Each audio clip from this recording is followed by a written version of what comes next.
Welcome back to the John Fourcade Show, sponsored each week by Veterans Ford. One of John Fourcade's specials this week, a 2014 Ford Focus sedan. Sale price $14,495. That's over $4,500 in savings. Again, a 2014 Ford Focus sedan. Sale price $14,495. Come on, man, you got to come down to Veterans Ford. Welcome back to the John Fourcade Show, sponsored each week by Veterans Ford. Mike Detillier along with John Fourcade. John, we saw the playoffs get dwindled down this past weekend in the AFC. The best football game of the weekend, no question about it. We talked about it last week.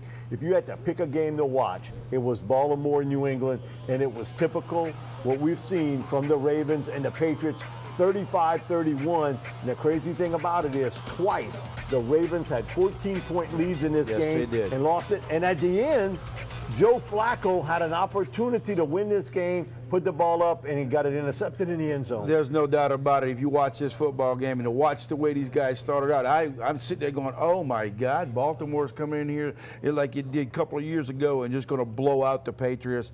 But that's why you play 60 minutes of football. And the big thing, Mike, was the Patriots decided to make some changes, and that's the thing about football. You got that break, you come back after break, and you're right, 14 points down.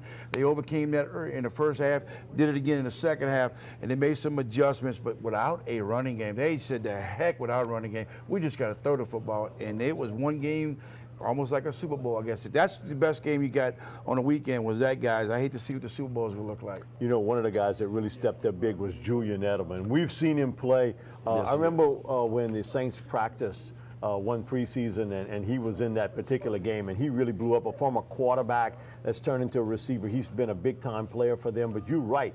The Patriots basically beat the Ravens, beating them just throwing the football. But it was turnovers, too, in that football game with Joe, that he gets hot at moments, but also he'll put the ball up for grabs, and I think that was kind of the deal cutter. Yeah, that was the thing that people looked about when you talked about Flacco, how, you know, this way he's played in the playoff, Mike, and you must admit he's played some phenomenal playoff over the season, but he has the tendency of, when he wants to force it in there, he threw those two deep passes that were both picked off, especially one late in the game. He kind of got that chance where I've been throwing and playing well all week long and all year long and all game long. It bit him in the butt. And turnover's a big key. And you know, you turn the ball over with a Tom Brady out there, he's going to make you pay for it.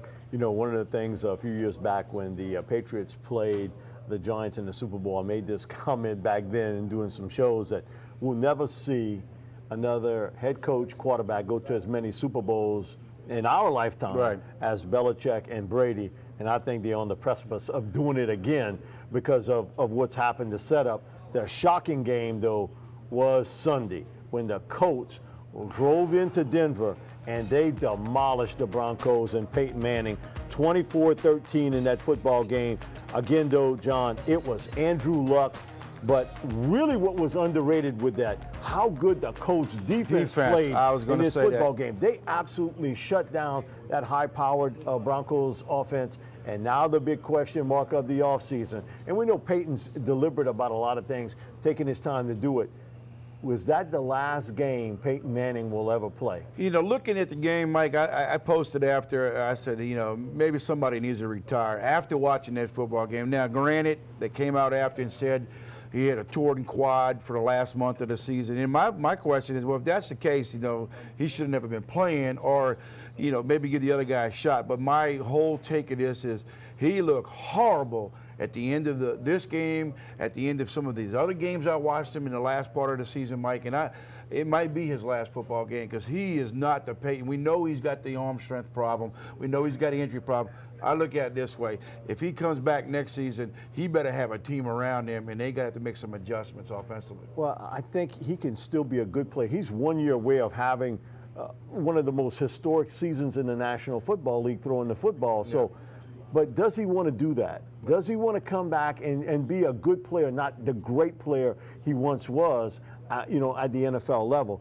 Other thing, too, is don't be shocked that one day he becomes a minority owner of an NFL team, Tennessee Titans. He certainly has ties there and would be the face of the franchise, kind of basically what we see John Elway with the Broncos. In the NFC, interesting football games, but Dallas, Green Bay, the talk was, John, you've played at this level, that's a catch, no matter how you cut it. I know the quality of the rule is that he has to follow through completely, but they have to modify the rule. That was a Des Bryant catch in that game, and they've got to go back and look at that. I totally agree. It's a catch, but by rule, you got to go by the rules of what the games are being played at. If they follow the rules of the law, it wasn't a catch, but it was a catch. It goes back also to the Calvin Johnson. But it really goes back to the Burt Emanuel rule. Remember back in Tampa Bay with the Rams? But it's a situation they got to revamp a lot of things. There's a lot of revamping the NFL needs to do with their rules and stuff. And this pass interference nowadays is you grab it, you touch a guy, they're gonna call it, and when a guy strips, it's ridiculous what some of these rules are and some of these calls. But it was still a good football game, and I just don't know about Green Bay with an injured quarterback this week. We know they travel to Seattle, and that record on the West Coast for the Seahawks at home has just been unbelievable. But their defense was awesome. But Cam Newton really didn't play well in this football game. We talked about it before the show even started, that he was throwing flat-footed, not on balance. And, boy, he was just setting up those defensive backs to make the big play for Seattle.